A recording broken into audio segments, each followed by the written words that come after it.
अस्सलाम वालेकुम, welcome to my YouTube channel. Like subscribe करें और बेल आइकन को दबा दें ताकि आने वाली हर नई वीडियो आपको मिल सके। मस्जिद हराम से मस्जिद अक्सा तक हुजूर बुराक पे गए और वो इतना सरीउ रफ्तार था कि जहां उसकी नजर जाती थी वहां उसका कदम पड़ता था। तो उसने तो पहला कदम उठाया होगा तो मस्जिद अक्सा में जा पड़ा होगा और इतनी सुरात के साथ वो रफ्तार के साथ चलता है, फिर हुजूर उसकी पुश्त पे जलवा फेराज।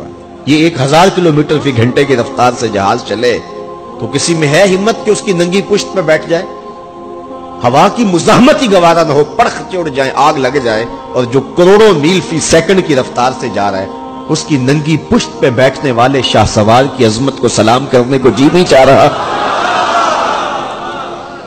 अच्छा, फिर इतनी सूरत के साथ जाएं तो रास्ते में कोई दिखाई भी दे तो सुझाई नहीं देता, अच्छी तरह पहचान नहीं पाता बंदा। यार तुम गुजरे थे, कहा मैं तेजी में था, तो तेजी में जो चीज नजर आए तो उसको पूरी तरह पहचाना नहीं जाता। लेकिन अब इस रफ्तार से जा रहे हैं, लेकिन मार्फत का आलम क्या है कि मैं हजरत मूसा की कब्र के करीब से गुजरा, मैंने देखा वो कब्र में खड़े होकर नमाज पढ़ रहे हैं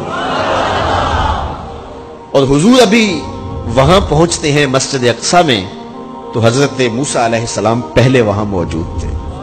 या तो ये मानना पड़ेगा कि यहां भी मौजूद थे, वहां भी मौजूद थे, और या फिर ये मानना पड़ेगा कि वो पहले चले गए। और अगर पहले चले गए तो फिर क्या वो मेरे हुजूर से पहले चले गए? तो जवाब आया कि नहीं, हुजूर अलैहिस्सलाम तो अपनी रफ्तार से जा ही नहीं रहे थे। हुजूर तो जा रहे थे बुराक की रफ्तार से और हजरत मूसा गए हैं नबूवत की रफ्तार से। बुराक बहुत सरी होगा लेकिन नबूवत से सरी नहीं हो सकता, इसलिए हजरत मूसा पहले पहुंच गए। ये एक मरहला मुकम्मल हुआ।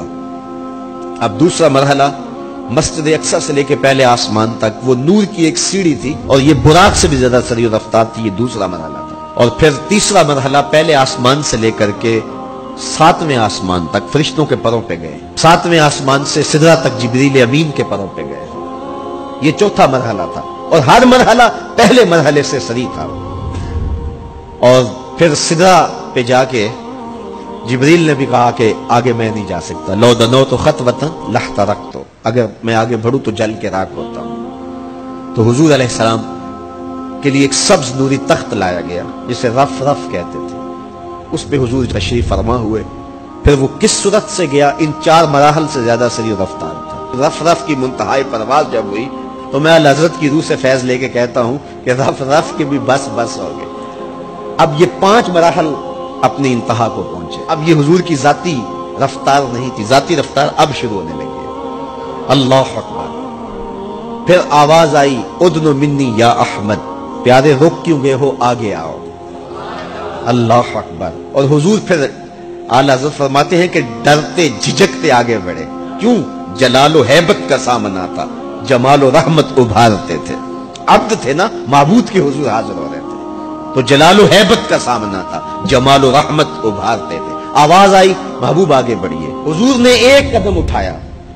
अब फिर फासला कितना तय हुआ एक कदम में? मस्जिद हराम से लेकर मस्जिद अक्सा तक बुराक ने जितना फासला तय किया, मस्जिद अक्सा से लेकर पहले आसमान तक नूर की सीढ़ी ने जितना फासला तय किया, और पहले आसमान से 7वें आसमान तक और फिर वहां से सिदरा तक जिब्रील और फरिश्तों ने जो फासले तय किए, फिर उसके बाद रफ रफ जहां तक गया, टोटल इन 5 मराहल में जितने फासले तय हुए, हुजूर के एक कदम उठने से इतने फासले तय हो गए। अब ये रफ्तार थी मेरे हुजूर की। फिर हर कदम में उतना फासला तय होता जितना पीछे टोटल कदमों समेत फासला तय हो चुका होता। अब कोई हिसाब करके तो दिखाए।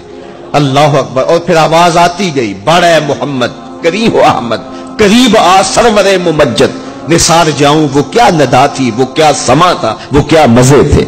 70,000 मरतबा आवाज आई और हुजूर के कदम उठते गए। फिर कहां तक पहुंचे, कोई हद है उनके उरूज की, बाला गल ओलाबे। और इसको मेरे रब ने सफर नहीं कहा ये अभी मेरे नबी की सैर है। क्या समझोगे मेरे रसूल को? उसकी सैर इतनी सरी है कि तुम्हारी अकलें थक गई हैं, और अगर वो सफर करने पे आए तो फिर आलम क्या होगा।